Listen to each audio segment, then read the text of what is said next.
Come and see, friends, Likkutei Yirah by Likkutei Yirah. This is the secret of the light within the man.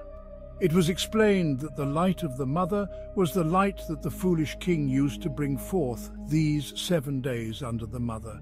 We have established it is written V'yomer and said, and this is or me, the light of Ima called me.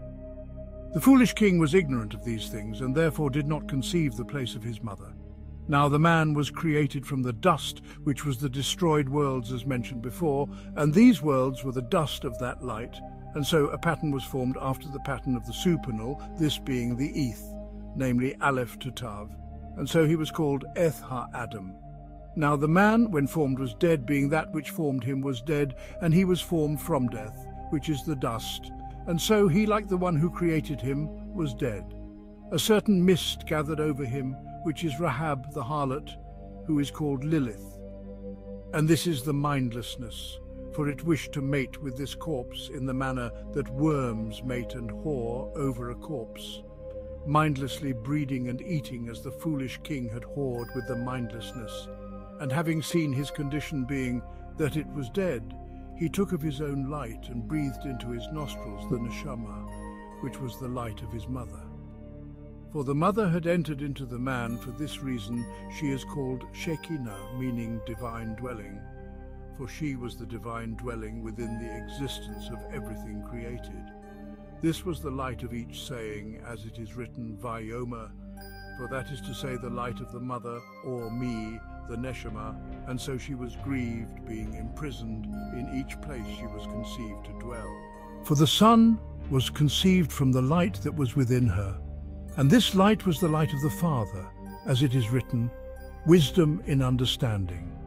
And so it was, by that light, having commingled with the mindlessness, had the ability to command, as it was the light of her husband, and so it was as if she had gone to another, and so it was said of her by the prophet Jeremiah, if a man divorces his wife, can she ever go back to him? Has such a woman not utterly defiled herself? You have whored with many shepherds, and you return to me, says Hashem. Lift up your eyes and see where you went whoring. Were you not sitting in the streets, defiling the land with your whoring and vices? And you took many shepherds for a way of stumbling. You were shameless with everyone. You did not call on me as a companion or father or author of your virginity. Jeremiah 3:1. And it is written by the prophet Hosea, come, go before the law with your mother, for she is not to be my wife, nor I her husband.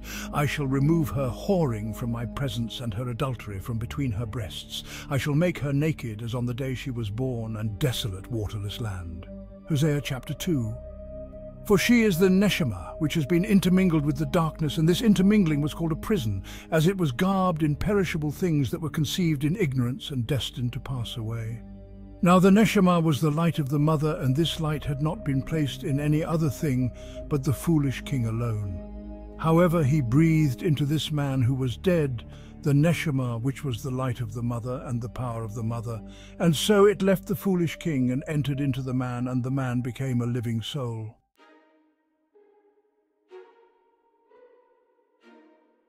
The neshama, being the light and power of the mother, is eternal, and so the man could not die, as it is written, on the day you eat of it you shall die, and so before this matter it was not possible for Adam to die, being that the neshama contained life.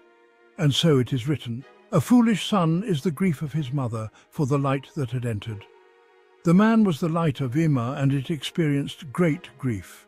Seeking to understand his own ignorance, he made from the dust demons and destroying angels, as it is written.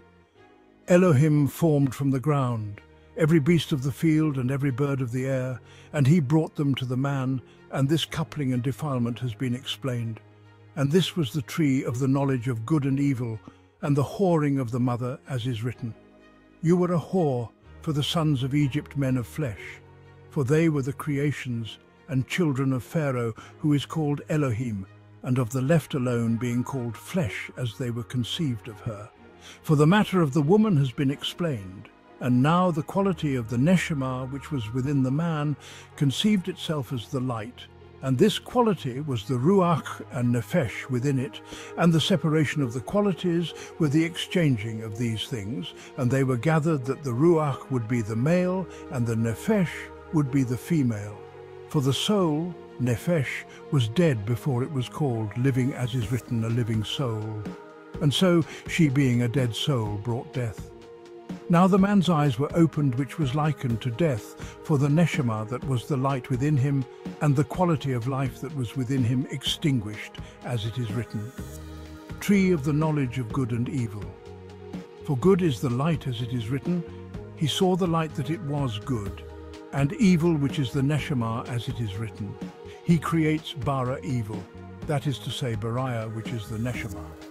His eyes were opened as he too had fallen into ignorance, and his eyes were those 7. Now the man and the woman, which are the ruach and the nefesh, have been exiled into reality and scattered as dust to the earth. Each garbed in skin, the spirit and soul, rests upon all things and is exiled here to experience pain and thorns and thistles. And so the soul of all things experienced this pain, and the spirit of all things experienced the curses of these things, and they are both garbed in skin. So it is written regarding this male and female, and he called them Adam, these being the ruach, spirit, and the nefesh, soul. And they are in the divine pattern and imprisoned in 365 aspects of the flesh and 248 aspects of the bone, and garbed in skin. So it is written, I applied my mind to study and to explore by wisdom all that is done under the heavens. It is an evil burden Elohim has laid on the sons of man to keep them afflicted. Ecclesiastes 1:13.